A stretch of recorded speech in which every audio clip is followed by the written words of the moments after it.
Boa noite, pessoal. Tudo bem? Né?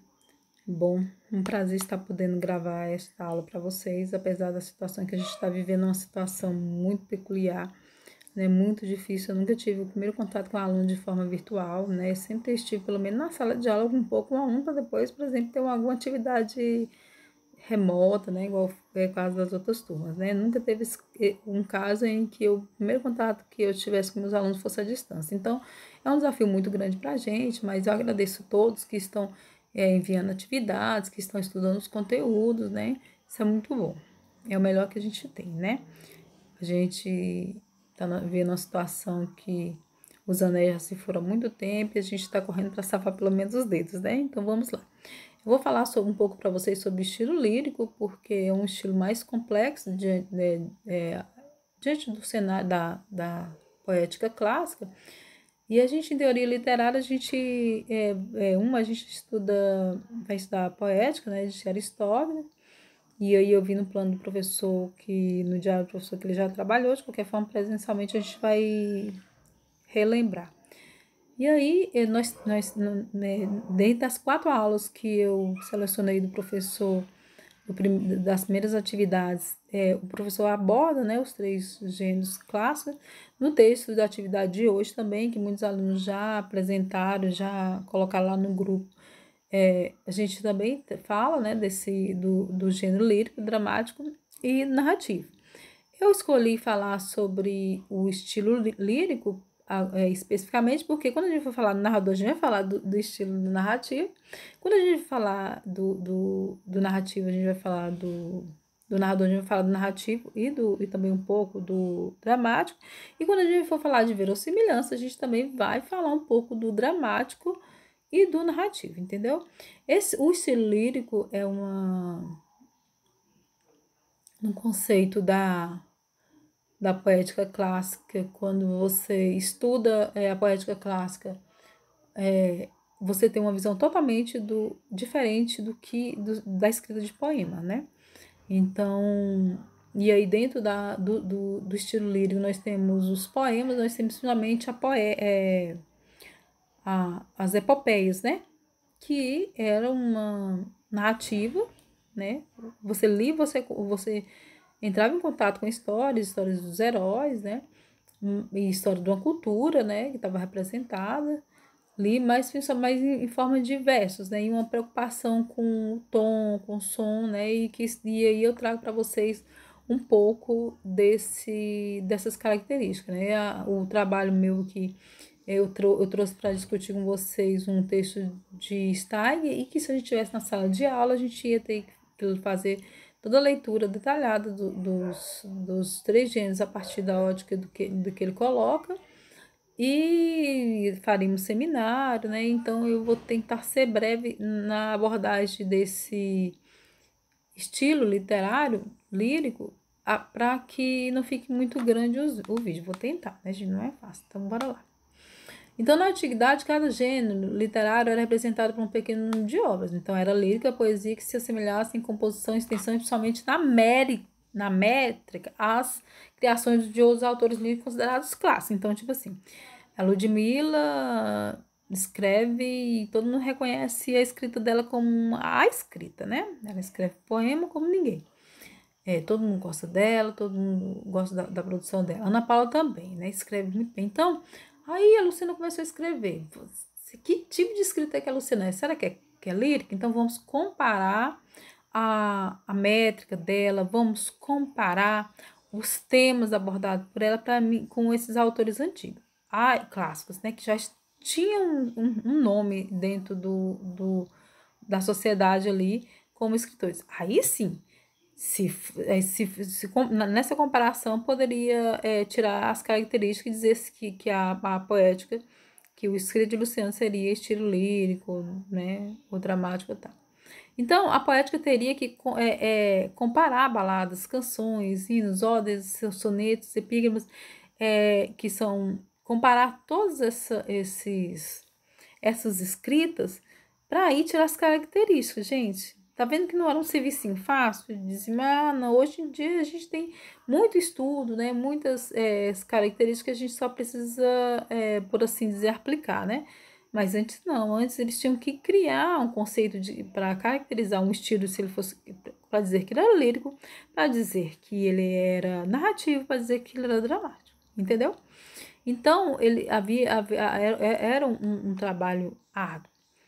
Então, por exemplo, aí eu venho para vocês trazer a questão, o conceito de lírico.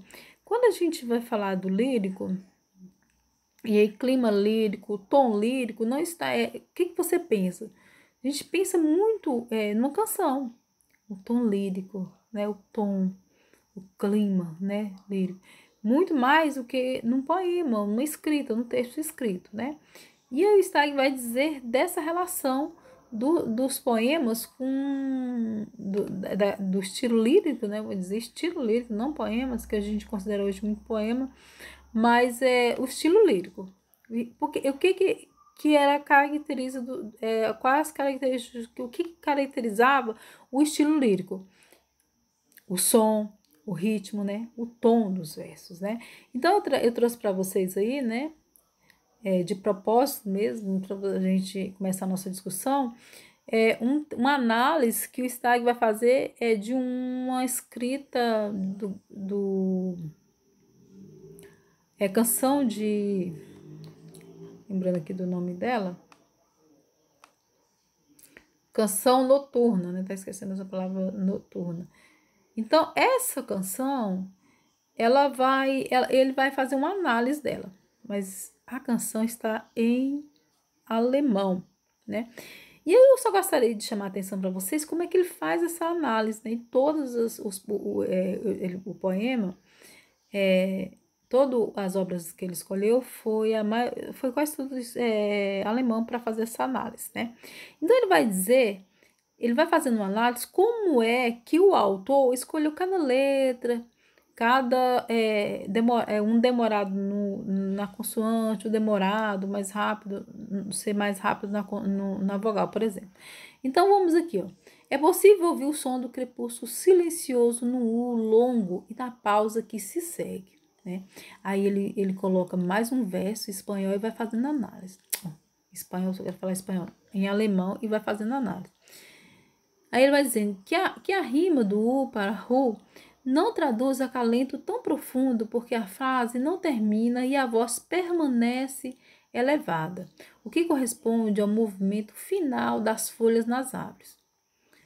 Finalmente, que a pausa depois de... Aí ele vai colocando. É a própria espera. A pausa é a própria espera que se coloca dentro do poema por meio da organização dos versos, da escolha das palavras, né?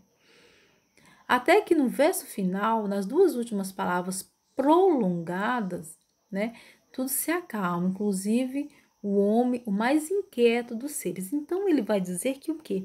Que o poeta, ao escrever este poema, ele escolheu versos, né? Ele escolheu pés métricos, ele escolheu uma escrita que não simplesmente dissesse sobre o crepúsculo, mas que fizesse o leitor sentir o crepúsculo, né? Então vamos aí. Aí ele fala o que é importante destacar na fala do Stagg, nessa análise que ele está fazendo do poema. É possível ouvir-se o crepúsculo. Não é ler sobre o crepúsculo, é ouvir o crepúsculo. Silencioso no U longo e na pausa que se segue. Aí ele continua a análise dele.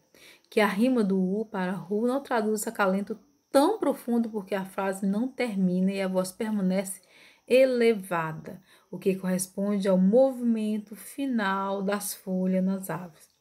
Finalmente, que a pausa depois de... Aí ele fala, né? Eu vou falar em alemão porque eu não sei alemão, gente. Então, eu não vou nem meter a falar essa frase, tá bom?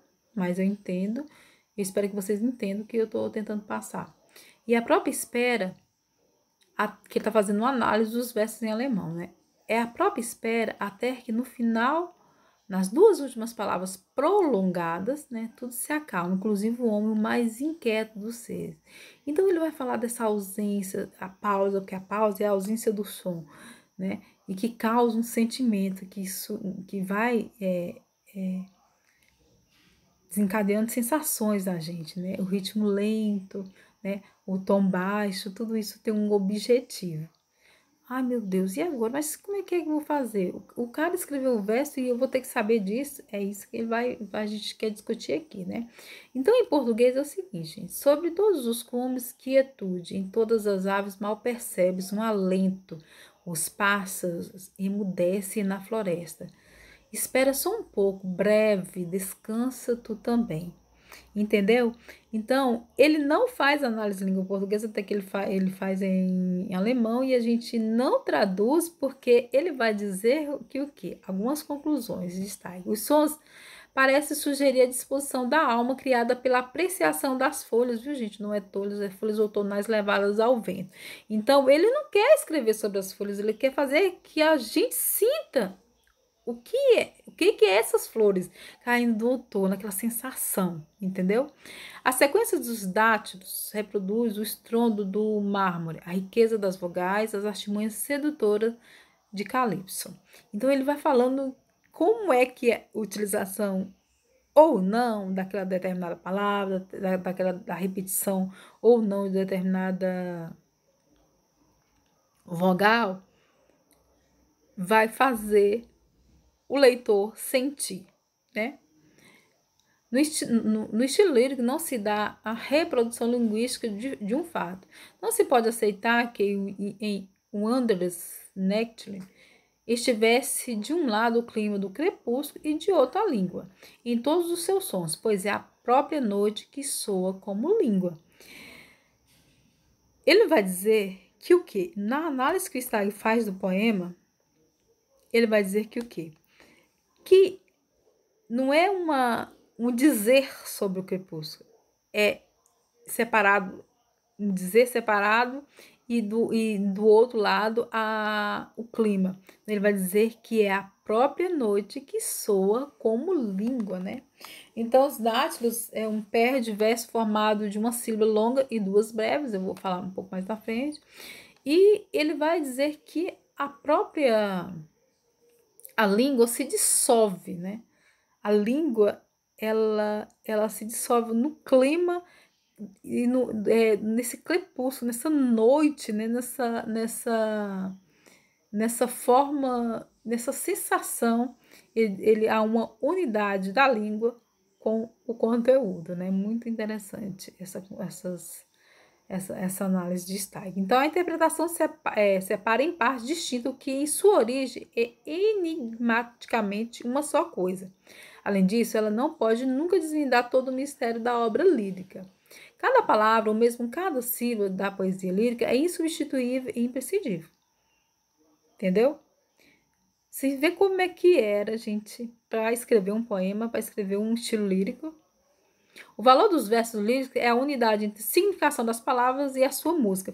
Então, a musicalidade, o tom dos versos era muito levado em consideração na poesia clássica, viu? Muito no tom lírico clássico. Stein considera a audácia sua simples leitura, pelo receio de uma alongação ou abreviação das sílabas contrária ao tom do poeta. Então, o poeta, ele criou aquele estilo lírico em sua cabeça, e aí ele fala aquele estilo, ele declama, né? Ele verbaliza aquele estilo. E de repente, um outro leitor desavisado vai lá demorar demais ou se alongar demais, tirando totalmente. Como é que o crepúsculo vai dar uma pausa para você sentir se você vai bem rápido? Então, na sua leitura, você estraga totalmente o que o poeta tinha proposto, e aí o Stagg vai dizer que a audácia é a sua leitura e que a sua tradução, então, é impraticável.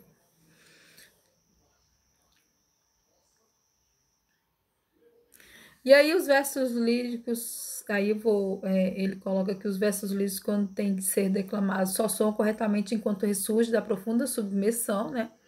Então, não é uma leitura qualquer, né? A tradução dos versos líricos é quase impraticável, então ele vai dizer que a tradução é impraticável, que não vai nunca numa tradução, você nunca vai conseguir conseguir recuperar o que o autor tinha proposto, né? A música é a linguagem que se comunica sem palavras, mas que se expande entoando, né? Então há uma musicalidade dentro dos versos que ela se expande na parte do meu entoar, a partir da minha leitura, da minha declamação. Nem somente a música das palavras, nem somente sua significação perfaz o milagre da lírica, mas sim ambos unidos em um. Então, o que ele vai dizer aqui? O que é a música das palavras, né, e a significação, né, que vai fazer essa lírica. Entendeu? E aí eu vou falar, gente, um pouco sobre sílabas poéticas, bem rápido aqui, que sílabas poéticas, lembrando que sílabas poéticas não são sílabas gramaticais, mas a gente precisa compreender sílabas gramaticais para a gente compreender sílabas poéticas. E aí, eu não tô nem chegando em sílabas poéticas, eu quero falar para vocês sobre outra coisa, que é os pés métricos, né? Mas vocês precisam compreender o que são sílabas poéticas, né? Então, uma sílaba poética nos versos, né? Ele vai ser monossílabos, duas sílabas poéticas de sílabas, né? E assim vai, né? Essas são as sílabas poéticas que não são gramaticais. Mas aí, vamos ver um exemplo aí no verso para vocês compreenderem, né? Nesse poema aqui do Vinícius, temos aqui: ó minha amada, que olhos os teus, são cais noturnos, cheios de adeus. São docas mansas, trilhando luzes que brilham longe, longe nos brilhos. É claro, é só uma parte do poema, né? Aí vemos aqui ele em sílabas, né? Ó minha ama. Por que, gente, a última amada? Porque a última sílaba que conta na contagem das sílabas poéticas é a sílaba tônica da última palavra, né? Então, que os olhos teus, aí vocês veem que aí, como não é sílaba gramatical, nha junta com a A de ama para formar uma sílaba gramatical, né? Então, nessa análise aí, você vai compreendendo como é que é diferente sílabas poéticas de sílabas gramaticais, né? Então, conta-se até a última sílaba tônica, né? Até a última palavra do verso. Então, na última palavra do verso, só vai contar até a última sílaba tônica. Se a sílaba tônica dele for no final, tudo bem, mas se for no início, vai ficar contado assim. Se corta, igual o Liama, ó minha amada, não ficou o dá. Não se conta, né? A sílaba poética não é sílaba gramatical, isso é importante considerar, né? E aí, a sílaba poética é muito importante para a gente conhecer os pés métricos, né? E aí, pessoal? Ai, como é complicado, né? Mas vamos ver se a gente consegue. Tentei trazer esses slides aí com todos esses pés métricos, né? O S ficou lá comigo, mas tem aí. Mas eu trouxe essa imagem da mão para vocês lembrar de um dos mais usados, que é os dátilos, né?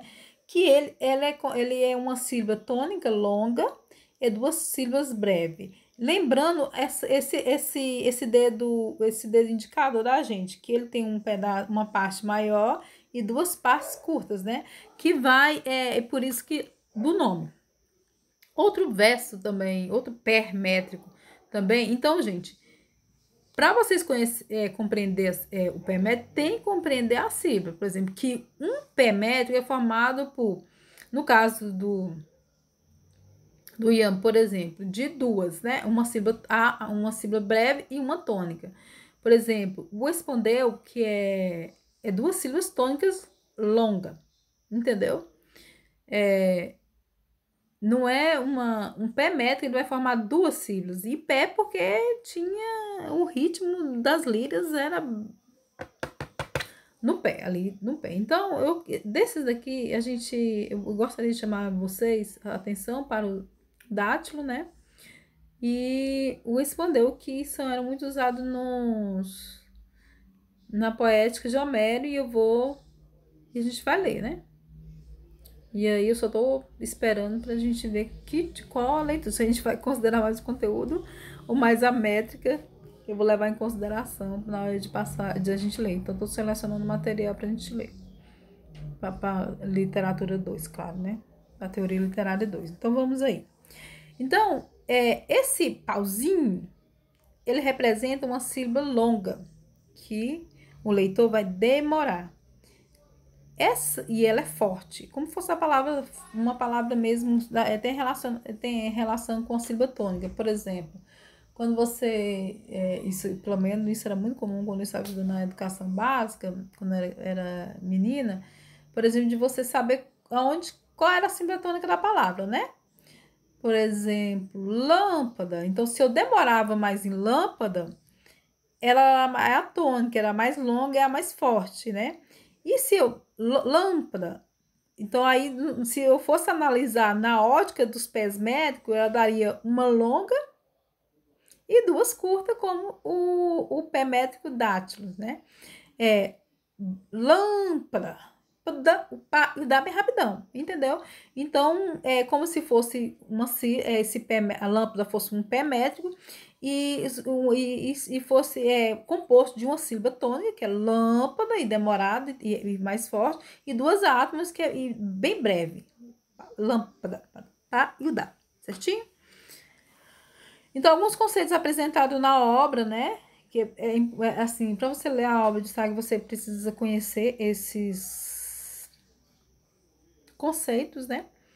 Onomatopeias.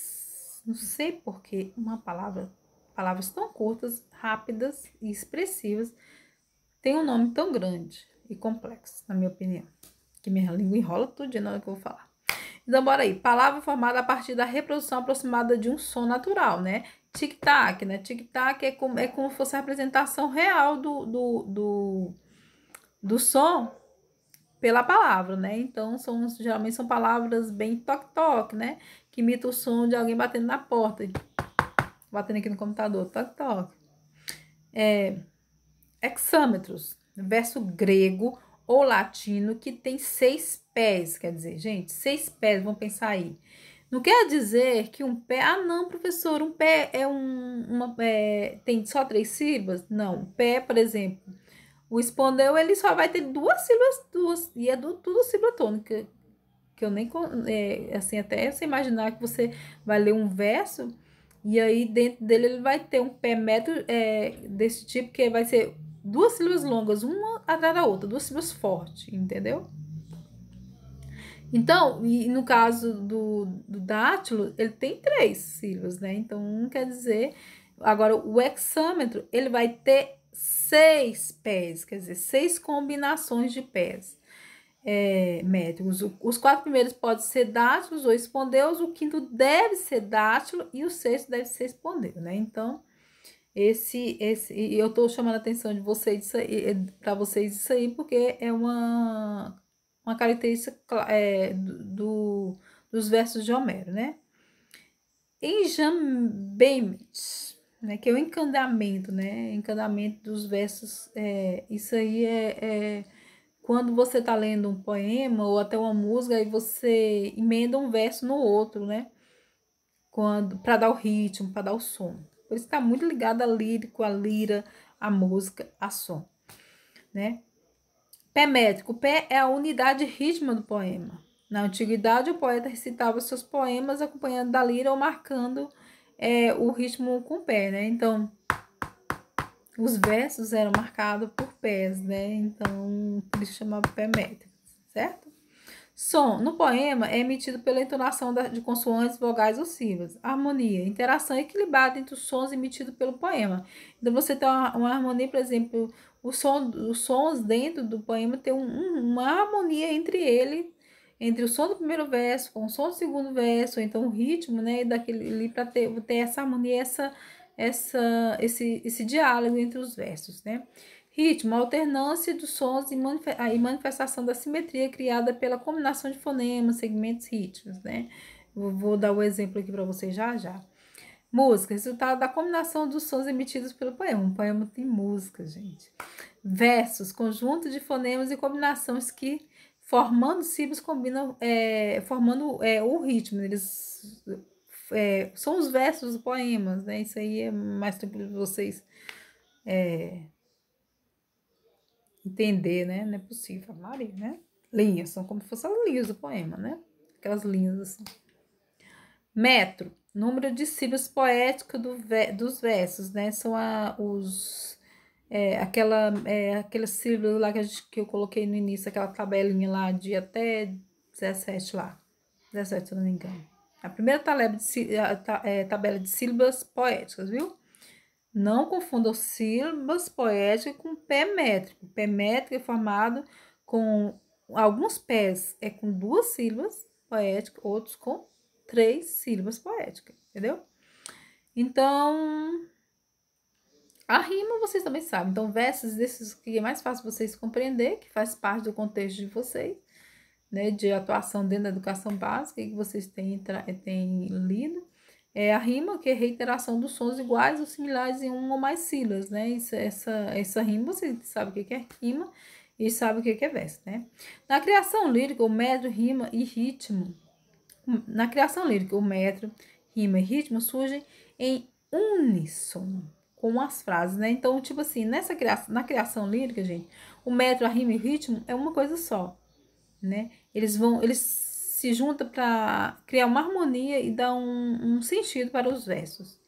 Um sentido ritmo, um sentido, uma harmonia, né? Um sentido do som, todo esse sentido que eu falei, que o Crepúsculo, a partir do que versos, que tom que eu vou usar, né? Que palavras que eu vou utilizar, que vogais eu vou repetir, né? Para me causar essa sensação no meu leitor, né? Aí eu vim chamar a atenção para vocês, e aí eu trago para vocês o hexâmetro, que é os versos gregos, o latino, que tem 6 pés, né?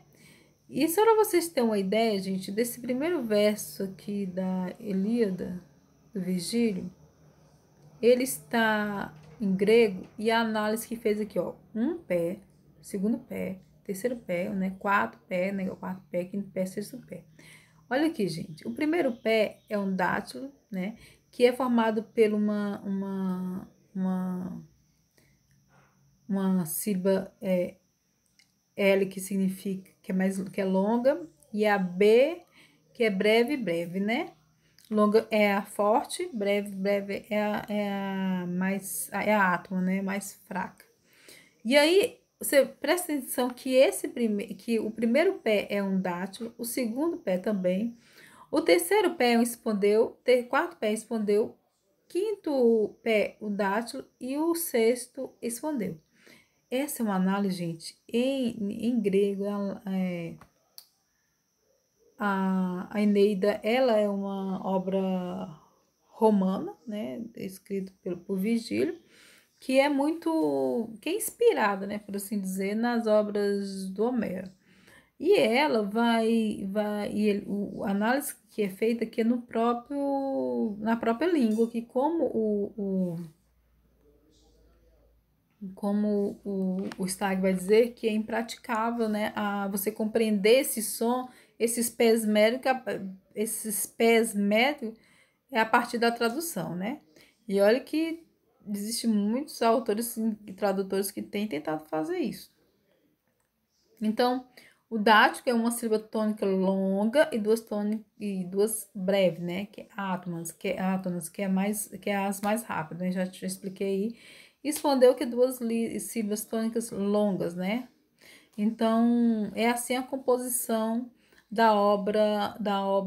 os versos da obra clássica, do lírico clássico, eram assim, composto principalmente assim. Claro que tem todos aqueles pés lá, aqueles pés métricos lá, mas os que a gente vai ler aqui na teoria literária, ele era composto bem assim. Então, a Odisseia de Homero, né? Eu vou ler aqui para vocês, né? Os versos aqui. Canta, ó musa, o varão que astucioso, rasílio santo, errou de clima em clima.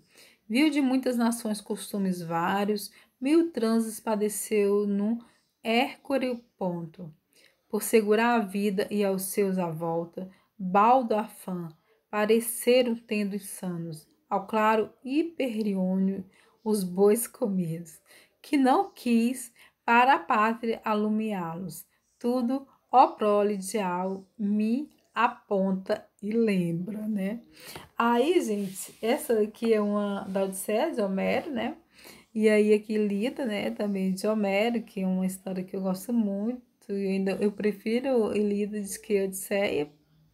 Gosto muito de toda a história, né? Assim, que ela remete, porque na realidade Ilíada é uma parte da Guerra de Troia, né? Ele não descreve o sequestro de Helena, mas se remete, e quando a gente está lendo ela, não tem como a gente não se remeter a esses eventos da Guerra de Troia. E toda essa relação do Aquiles com Zeus, né? Toda essa história. Ilíada de Homero, né? Canta-me, ó deusa de Peleu Aquiles. A ira tenaz que lutuosa aos gregos, verdes no orco lançou-me o forte. Gente, tá? Esses versos aí são os versos homéricos e são versos hexâmetro. Só que na análise que eu apresentei para vocês, é uma análise para compreender esses pés métricos é no clássico, né? Na língua original que o autor, que o poeta escreveu. Né? Apesar de que Homero a gente não tem certeza de que ele, nem que ele existiu, nem que ele foi ele mesmo que escreveu, né? Porque muitos pesquisadores vão dizer que é muita obra para um homem só, é muito difícil a escrita dele, mas o Aristóteles vai dizer que ele é muito sábio e que há uma pessoa, que essa pessoa, se não tiver uma pessoa física, mas há um eu lírico e a importância da obra é imensurável, né? Então, corpos, heróis e cães e abutre e pasto. Lei foi-se jovem rixa ao discordarem o de homem, chefe e o mesmo divino. Gente, e aí eu trago para vocês essa versão aqui, que eu tô querendo que vocês leiam, Ilíadas, né, nessa versão aqui, nessa tradução aqui. Ela é uma tradução de versos livres, mais parecido com a prosa. Ela não tenta recuperar a tradução exatamente a métrica, né? Porque essa primeira tradução, essa tradução, mesmo verso, tá vendo?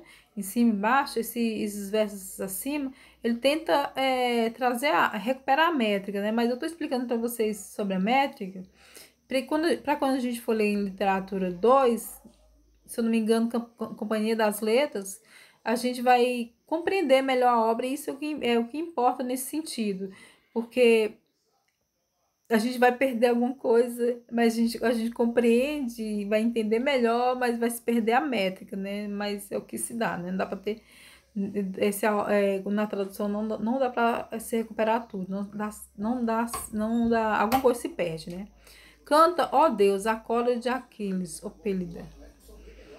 Mortífera, que tantas dores trouxe aos aqueus e tantas almas valentes dos heróis lançou no Hades, ficando seus corpos como presa para cães e aves de rapina, enquanto se cumprira a vontade de Zeus, né?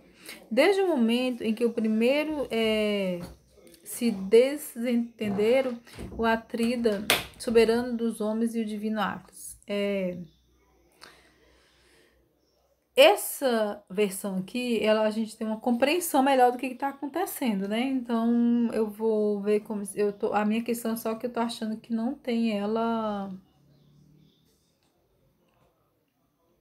disponível, né, virtual, né, para todos de graça. Eu tô preocupada que tem que comprar. Mas eu tô vendo algo parecido de uma versão da Ilíada de Homero que a gente vai ler, né, em Teoria Literária 2, mas que eu vou priorizar o conteúdo, entendeu? Assim, para que vocês compreendam todo o conteúdo que ele tentou colocar, porque para a gente compreender uma obra como essa, a gente tem que compreender o papel de cada deus no contexto, né? Quem era Zeus, quem era cada. Se você não compreender os elementos, além os elementos relacionado com cada deus, o papel de cada deus no contexto e a cultura deles, vocês não vão compreender. Então, são muitas barreiras além da língua, né? A tentativa de recuperar o ritmo dos versos, então vai se colocando como dificuldades para você compreender a obra, entendeu? Então por isso que eu estou procurando para que vocês possam ler uma obra com os versos mais livres, uma tradução de versos mais livres, mais no ritmo de prosa, né? Então vamos aí, gente, os tipos de repetição de fonemas, né? Então tem um nome que o Cândido vai dizer, né? Que essas sílabas, as vogais e as consoantes é uma as repetições de sílabas dentro que eu vou exemplificar ali, e a vogal e a consoante não são repetições que o autor, que o poeta faz com intenção, entendeu? Não é simplesmente não é um recurso que está lá no poema por estar, não. Ele pensou, né? Então, vamos ver aí, gente, essas três traduções para vocês terem uma ideia de que aqui, como é que essa questão da tradução fica complicado para recuperar o ritmo do poema, né? O som. Nenhuma onda tão profunda quando a força do amor é furibunda. Aí, em latim, que é a obra de Eneida, né? Eneida foi em latim. Para vocês terem uma ideia e aí o Virgílio ele vai escrever Eneida em latim, e aí quando a gente vai traduzir para a língua portuguesa, com certeza o ritmo se perde, né? Nula onda, tão profunda quam vis amores furibunda.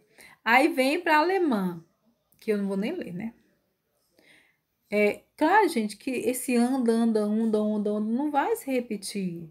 Não tem como esse mesmo som eu consegui recuperar, entendeu?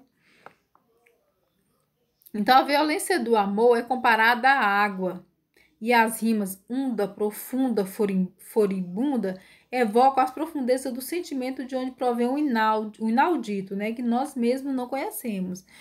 E aí, como é que você vai recuperar isso na língua alemã? Pensamos novamente, está ouvindo a água, mas não mais agora a profundeza da fonte, e sim a enxurrada célebre da corrente. Também o amor é outro, não mais demonia reprimida, e sim paixão arrebatadora. E assim corresponde a significação nova à modificação das palavras. Vocês estão entendendo? O amor colocado na versão em português, em latim, ele é um amor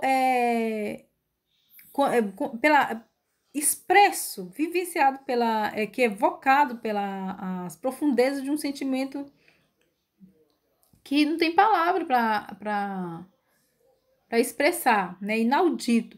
Enquanto lá na versão alemã, quando ele é traduzido, aquele amor assim que vem assim arrancando o coração, ele é diferente, ele é profundo, ele é profundo na língua portuguesa e na língua latina. Quando ele é traduzido para alemão, ele tem um outro sentido, ele passa uma outra experiência pra gente. A gente sente ele mais arrebatador. O Stag vai dizer que ele tem um outro sentido, uma outra experiência, entendeu? Então, o autor não foi na tradução, toda a intenção do autor se desfez, né? Então, o que o Cândido vai dizer pra gente, né?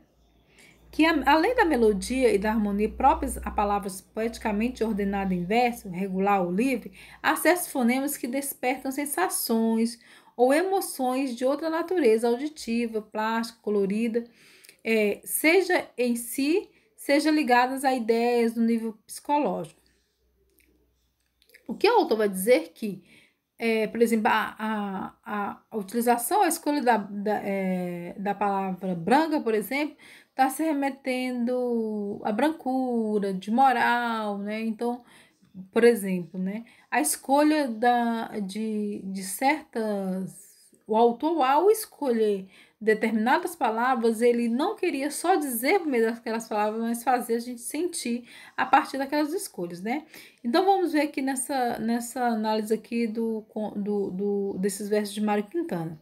Essa chuvinha de água viva, espemeando luz e ainda com gosto de mato longe, meio baunilha, meio manacá, meio alfazema. Então, nós temos aí palavras que se remetem à visão, né? Que é no caso a luz, né? O tato, né? Que é a chuvinha também, ele vai ter esses dois, mexer com esses dois sentido meu, que é o tato, imaginando a chuva no meu corpo, e a audição, que é o barulho dela, né? E a alfazema, que é o olfato, o cheiro, né? E o gosto do mato longe, que vai mexer com o meu paladar. Então, certos fonemas, palavras que têm sensações, bem como a melodia e a harmonia, dependendo da sua organização do verso. A escolha de palavras faz parte do processo artístico da criação poética. Então, a escolha de palavra, de cada palavra, qual a sensação que eu quero fazer o meu leitor sentir, né? Aí vamos mais um aí. Doce quietude, doce delírio na grama, do aroma da erva perfumado, fluxo profundo, profundo inebriado fluxo, quando a nuvem do azul dissipa-se, quando sobre a cabeça já cansada vem brincar sorriso doce. Uma voz deliciosa sussurra e cai, como um botão de tira sobre um túmulo. Então, o que é que tem nessa aí, ó? A mesmo trabalho que eu fiz lá nos outros versos. Doce, paladar, né? O olfato, o aroma perfumado, né? A visão, o azul, sussurra a audição, né? Então, essas palavras, nesses versos analisados por Steig, eles foram escolhidos para mexer com esses órgãos no sentido da gente, entendeu? Então, é para além do escrever um poema, eu senti um poema, né? Então, aromas mais que impressões óticas pertencem à recordação. Pode ser que não conservemos um aroma na memória, mas sem dúvida o conversarmos na recordação, o conservamos na recordação. O que o Stark vai dizer aqui, gente, é aquela sensação que vocês já tiveram, com certeza vocês já tiveram, por exemplo, você está vivendo alguma coisa aqui, e aí isso aí acontece muito comigo aqui toda a vida no mês de agosto. Quando eu vim para cá, eu vim morar aqui na região, fui morar em Pouso Alto, vim morar no mês de agosto, então todo mês de agosto eu venho aquela sensação, aquela recordação daquele mês que eu vim morar aqui, né? Então foi uma época muito difícil, eu mudei de clima, mudei de cultura, deixei meu marido lá em Brasília, ele morava lá em Brasília a gente morava lá em Brasília, ele não pôde ser transferido, eu vim pra cá, morar na casa da minha sogra, que minha sogra tava, que meu marido daqui, eu sou de Brasília, aí a gente trocou os papéis, ele veio pra cá, e aí aquele clima, ele foi para Brasília, eu vim para Pouso Alto, e aí aquele clima de todas aquelas, eu sinto, gente, toda vida que chega, então aquele aroma, o clima que vem assim, vem aquela recordação, você tá entendendo? Então é isso que ele vai falar. E como que mexendo com esses elementos, né, mexendo com a visão, mexendo com esses órgãos no sentido, com a visão, com o tato, com o olfato, com o paladar, com a audição, dentro do poema, a gente vai vir essa sensação que a gente vai lembrar, vai ficar firme na memória da gente como uma recordação, né? Então o Stag vai defender isso, né? E aí, queria ler para vocês esses versos aqui desse autor. O rio, né? Fonte de força e fartura. Foi bem, foi saúde e pão. Dava às cidades frescuras, fecundidade ao sertão. E esses versos aqui também do Olavo Bilac sobre o tempo. Sou o tempo que passa, sem princípio, sem fim, sem medida. Vou levando a aventura e a desgraça, vou levando as vaidades da vida. Então, há um som emitido pela repetição da letra F nos primeiros versos do rio, E há um som emitido pela repetição da letra V no poema O Tempo, né? Então, essa escolha não é aleatória, ela é sistemática, ela é intencional, certo? Então, essa aqui eu gosto muito, adoro esses versos do Eugênio de Castro, né? Ó, na messe que enlourece, estremece a quermesse, o sol celestial, girassol esmorece. Gente, olha o som das cantinelas aí, gente. E as cantilenas de serenos sons amenos, fogem fluidos, fluindo, a fina flor dos fenos. As estrelas em seus halos brilham com brilhos sinistros, canarmusas e crotalos, cítalas, cítras, cistros. Ó, citras é o som, sabe? Que ele quer que a gente faça sentir como se a gente estivesse escutando essas citras, né? Que são todos esses, instrumentos musicais. Soam suaves, sonolentos, sonolentos e suaves, em suaves, suaves, lentos lamentos, de acentos graves, suaves. Flor enquanto na messe estremece a quermesse, e o sol o celestial girassol esmorece. Deixemos esses sons tão serenos e amenos, fujamos lar flor destes floridos fenos. Soa vesperais as vespas, uns com os brilhos de alabastros, brilhos alabastros. Outros louros como os nésperas, no céu pardo, ordem os astros, né? Então, olha a repetição desses, ó, não são as mesmas consoantes, igual celestial e sol, mas é o mesmo som, entendeu? Então, ele vai repetindo o som, a música, há uma musicalidade tão grande nesse caso aí, o estrago vai tão grande que abafa a própria significação das palavras. Você fica tão ali na messe, que floresce, estremece, quermesse, que você vai quase que cantando pela repetição desses sons, no caso, não é nem repetição das mesmas vogais, mas vogais que emitem, consoantes que emitem os mesmos sons, que a significação das palavras ela é, né, sucumbida pelo som, né? Musas, cistros. A configuração aqui, gente, na hora que eu coloquei os slides aqui, ficou fora, né? Então, a repetição dos sons vestidos sugere o som das cantinelas, né? Isso eu já falei. Então, isso aqui, gente. Esse daqui eu vou até postar lá no grupo, quando eu postar a aula, o link da aula.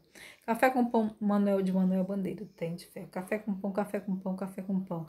Vixe, Maria, que foi isso, maquinista? Agora sim, café com pão, agora sim, vou fumaça, corre, seco. Ai, seu foguista, bota fogo na fornalha que eu preciso. Muita força, muita força, muita força. Oh! Foge bicho, foge povo, passa ponte, passa poste, passa boi, passa boiada, passa galho de engazeira, debruçado no riacho e vontade de cantar.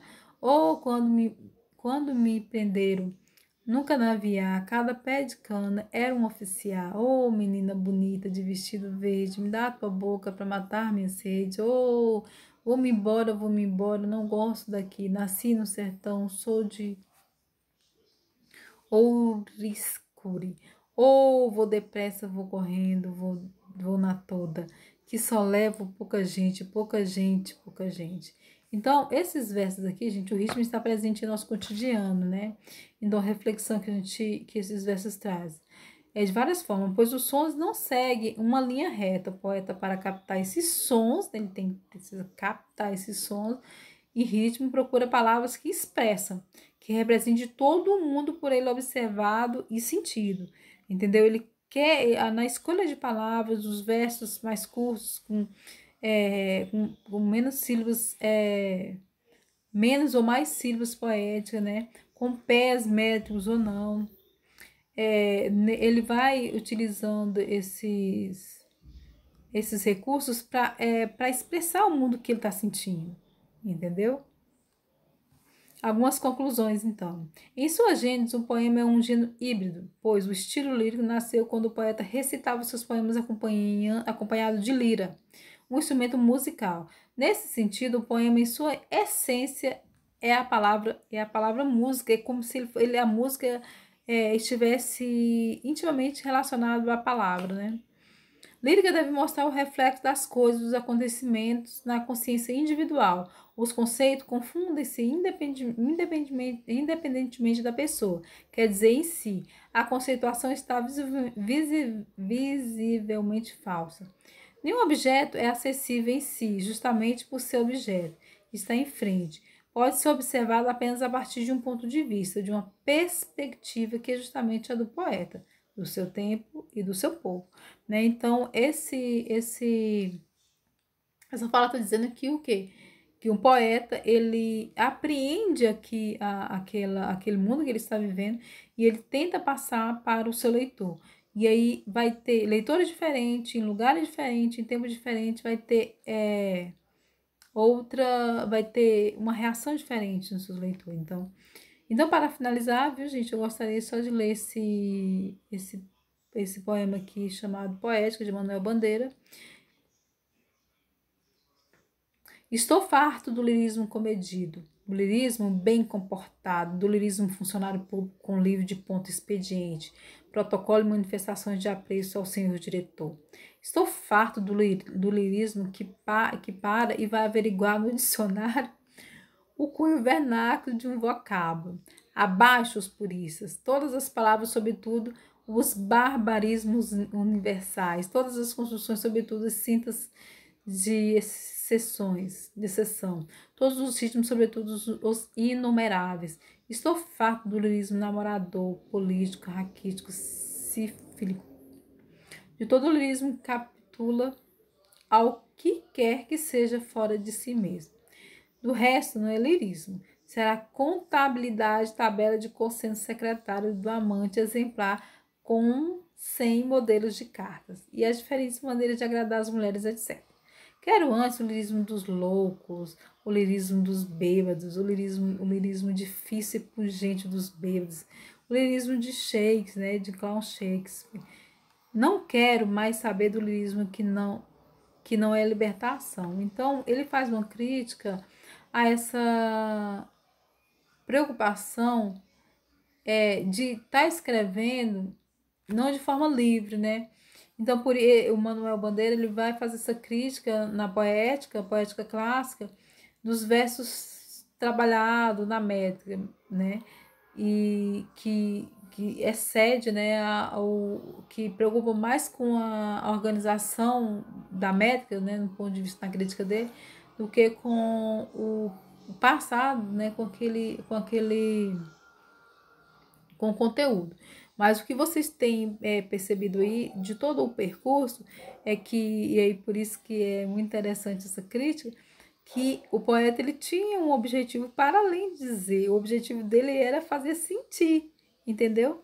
Então, e aí na crítica, ele vai dizer que o quê?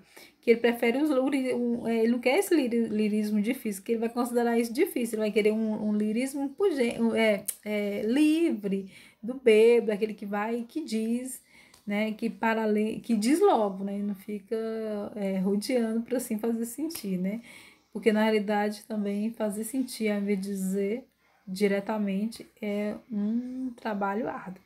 Então é isso, pessoal, né, leem, escutem a aula e comente, tá bom? Ficou grande.